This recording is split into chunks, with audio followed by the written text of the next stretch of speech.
MCC22 was one of the most legendary events, with two superstar teams going head-to-head. However, this MCC's Battle Box showed a completely different story. Today, we're going to dive deeper into that story by covering 4 of the top performing teams: the Yellow Yaks, the Lime Llamas, the Aqua Axolotls, and the Cyan Coyotes.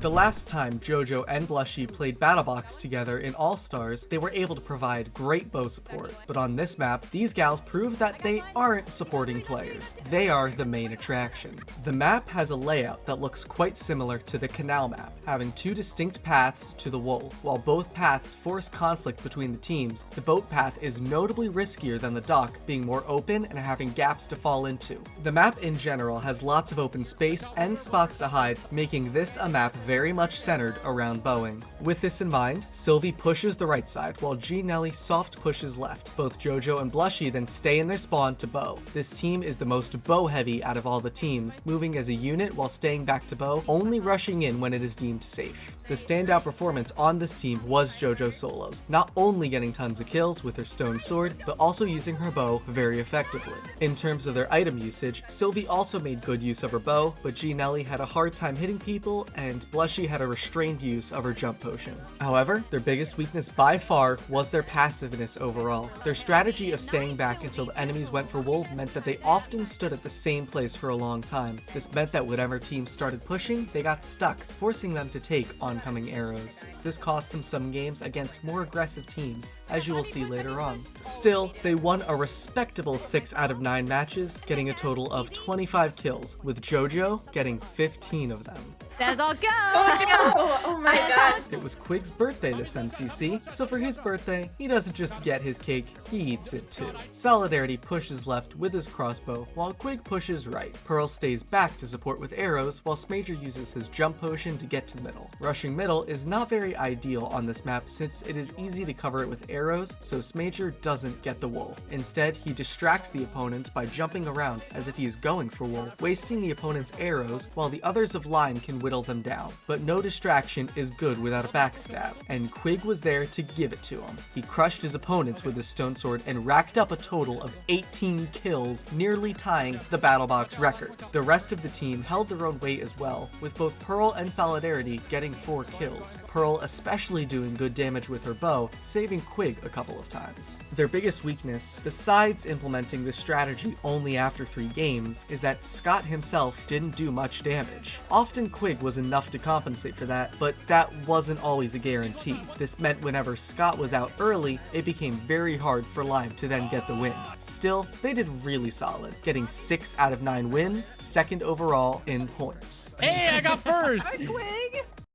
In the midst of chaos, there is also opportunity. Sun Tzu. This team had the unique situation where they switched strategy halfway through the game. Their first strategy was pretty simple. H-Bomb pushes boat while Grian pushes dock, with both Scar and False staying back to bow. This strategy was pretty flawed as it allowed teams to easily target H-Bomb and Grian before they took out the rest. So after losing 6 rounds where they only won 2 games, they switched up their strategy. Instead of staying back to bow, Scar goes into mid with his jump potion to pressure wool. This might not seem the greatest move since wool can be easily covered by enemy arrows, which is where Grian jumps in. Literally, instead of pushing the dock, he instead uses lily pads in the lake to quickly get to the enemy's side to try and melee them. This attracts the attention of many of the opponents, pulling attention away from the wool. This way, Scar easily fills the wool in and gets Aqua the win.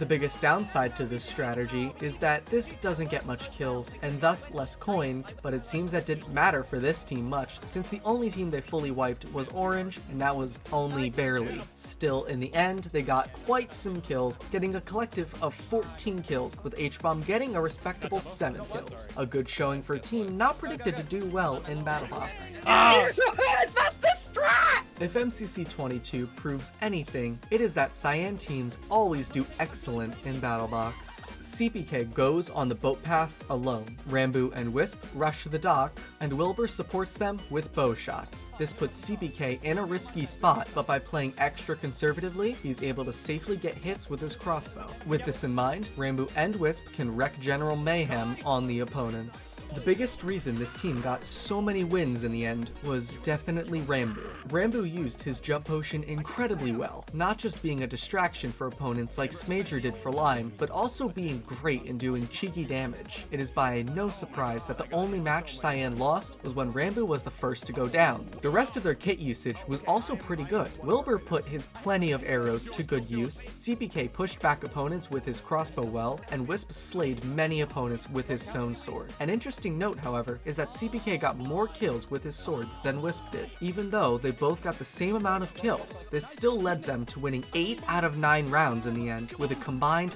33 kills, Ranboo getting the most with 10 kills. Yes! Oh my god! Before we see how these teams stacked up against each other, you should subscribe. We make strategy and analysis videos like these all the time, so be sure to hit the subscribe button for more and tell us in the comments what we should analyze next.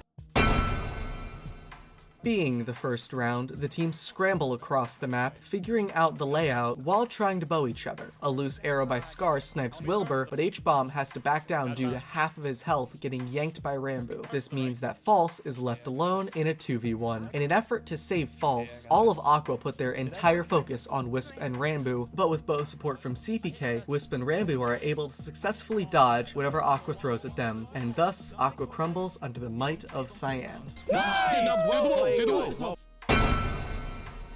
It first seems that the teams are deadlocked in a bowing match, but Scott unknowingly exposes himself in the open, which gets punished by Sylvie. While Quigley finishes off Sylvie, Solidarity loses the 1v1 against JoJo. Quig then tries to clean her, but JoJo makes a smart move to fall back with her teammates. With Lime being low on health and out of arrows, Yellow pushes middle, forcing Lime to contest, which easily gets punished. Even though Yellow forgets to kill Pearl, they still win the round with ease. Okay, we still won it. It's fine. Yeah, it's okay, it's okay. This match really shows why Ranboo's distraction is so significant. Ranboo feels a bit bold and rushes solo into Scott and Pearl, which catches the attention of the entire Lime team. Even though Ranboo loses the 1v1 against Scott, Wisp is there to clean it up. And with Quig being stuck in a bow battle with Seapeekay, he can only watch while his team gets decimated by Cyan until he goes out last. Nice! Let's go, boys! This round certainly is where Quig shined the most. Scar makes a run to the wool to contest, but Scott has the same idea and he quickly takes out Scar. Grian gets destroyed in a 1v1 against Quig, so in a rush, H-Bomb tries to get the wool. Sadly, he doesn't have enough time to finish the rush and gets killed by Quig. Lastly, False gets backstabbed by Solidarity while Quig cleans her up. A total wipe. That's it, cool. Right? This battle shows why playing defensively isn't always the best option. Gianelli initially soft pushes left, but almost immediately has to back down. Sylvie then tries to rotate to push Cyan, but the rest of her team stays back to bow. This means she exposes herself to Cyan's arrows and thus also has to back down. Yellow now backed into a corner, Cyan pelts them with arrows. Seapeekay recognizing the weakened Yellow, he rushes in to finish Yellow off for 3 kills. A clean sweep. Oh boy! Oh boy! Grian wastes no time whatsoever and immediately rushes over to the Yellow side, trying to get JoJo low. While Gianelli recognizes that Scar is rushing and tries to bow him, the rest of Yellow is too busy trying to kill Grian. H-Bomb recognizes this chaos and tries to clean Yellow out, getting a kill in the process, but by then Scar has already finished the wool. Aqua won against one of the strongest PvP teams in only 10 seconds. The problem is, False, that I never ever do well in Battle Box. Unless we're rushing wool.